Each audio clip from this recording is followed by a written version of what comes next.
With an average salary for Canadians of $50,000 per year, if you invest only 10% of that when you are in your 20s and keep investing with an average market return of 7%, by the time you need to retire, your investment portfolio is going to be at $1.1 million.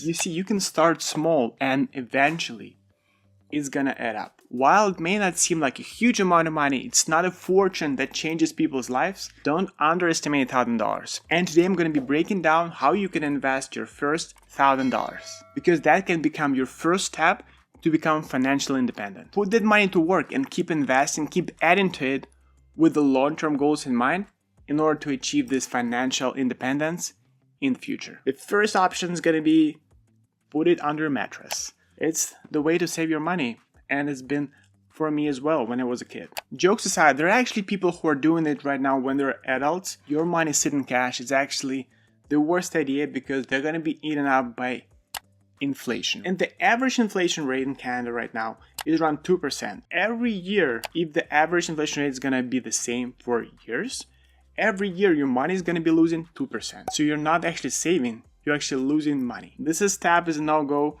And we're moving to the next one, which is the high yield savings account. High yield actually stands for around 1%, I guess, which is the maximum you can get, or maybe 1.5 for like 3 months, and then it's gonna drop down again to 1 or even less than 1%, which is gonna help you, sort of help you to keep up with inflation rate. It's just sitting there and not losing money. And what is the case actually where this account is gonna be a good choice? First of all, high yield savings account is the fast liquidity sort of asset. You can withdraw money from this account without losing anything or without selling anything, right?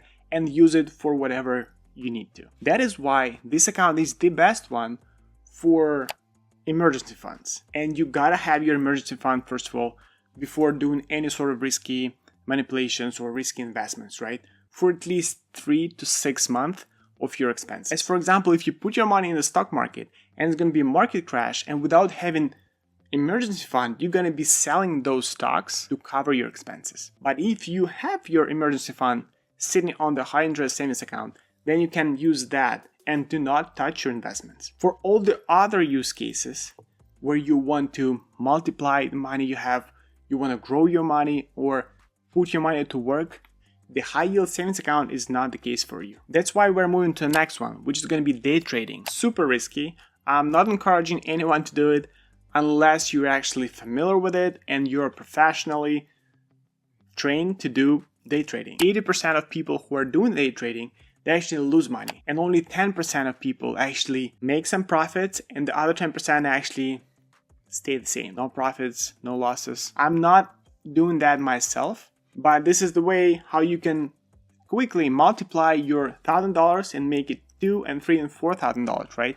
But you actually can lose everything on your first day. And especially if you're new to investing, you're new to stock market, you gotta just skip this part and move on to the next one, which is gonna be robo-advising investing. And robo-advising actually might sound like something from a science fiction, but it's actually a pretty standard approach these days. And what it actually means is that you contribute your $1,000 or whatever you have, we're going with $1,000 here, to one of these investing companies like, for example, Wealthsimple or Questrade Wealth. You just contribute the $1,000 to your portfolio. The algorithm behind the scenes actually deciding based on your risks and what you actually put in place for your profile, where to put this money to work, right? And they usually promise returns of around 4 to 10% per year, depending on your risk of your portfolio, right? It will give you a few ETF options, which gives you a pretty diversified portfolio from get-go, right? You are not allowed to sell, to pick your own stocks or ETFs with this solution. You're gonna be sort of delegating all of that to Wealthsimple or Questrade, and they're gonna do all the work for you. For fees, of course, right? For Wealthsimple, for example, it's 0.5. For Questrade, it's 0.3%. You can find the links below for both of these. Personally, I started out with Wealthsimple a while back, and that sort of gave me an exposure to stock market. I started to become more and more interested in it and what it's doing. I learned a lot of stuff, and that actually also helped out me with my future goals and with my future vision of what I actually want to do with my investments. Eventually, I moved out to my sort of self-managed investment portfolio, and I use Questrade now, and I buy sell stocks by my own. But the initial start, if you're just a beginner and want to have that as easy as possible and you don't understand a lot of stuff, then having and going with the robo-advising is one of the best ways to go here. Because the most difficult part is actually not deciding how to invest $1,000. The most difficult part is actually starting investing. And if you're going to be going with this robo-advising solution, almost never they have requirements for minimum deposits.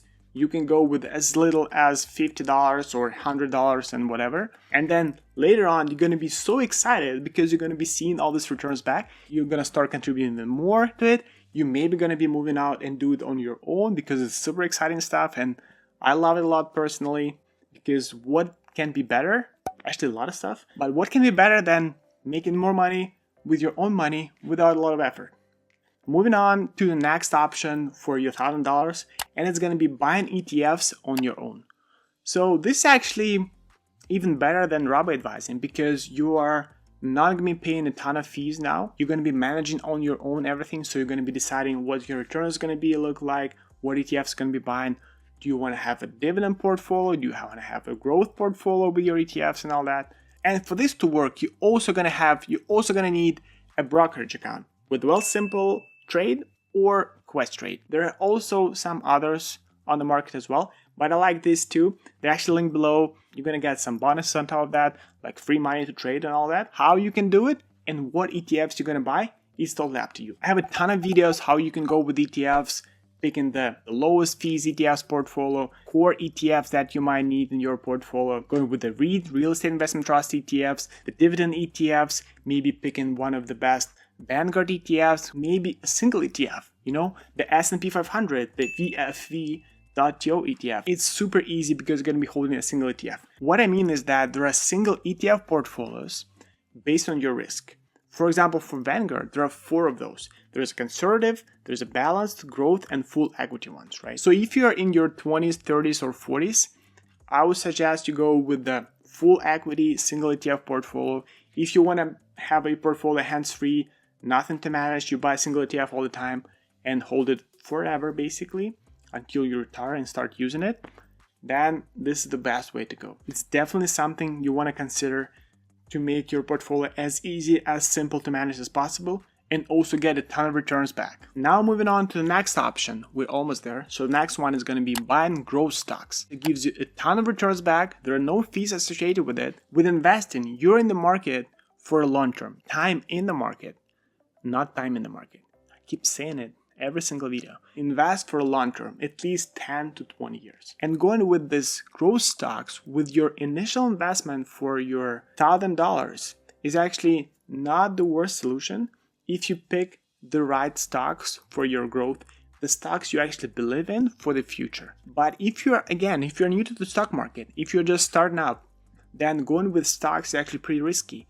You still want to consider going with ETFs first, and then maybe eventually transition or start building your stock portfolio as well and still maintain your ETF portfolio. For me personally, I still have quite a chunk of 25% invested into ETFs and the rest is in the stocks. But I'm doing a ton of research and I'm also pretty scared of where this stock is gonna go, right? Because you never know. You can't predict the market. You just keep going with it. But what actually makes my life easier and my nights better is that I know that I'm in the market for at least the next 30 to 40 years. And on the long term, historically actually, my stock is gonna go up. The last option here for your initial $1,000 investment is that you can go with dividend stocks. You're gonna see the returns, the actual returns from your investments as soon as the next month or the next quarter. Because if you go with the growth stocks, your returns are only on paper, right? Because you don't see money coming into your account until you actually sell the stocks.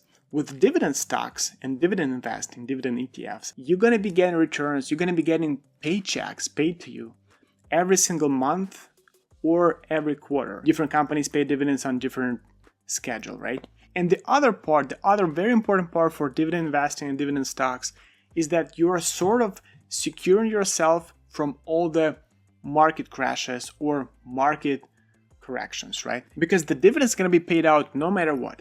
If the market is going to go down, you're going to be paid dividends.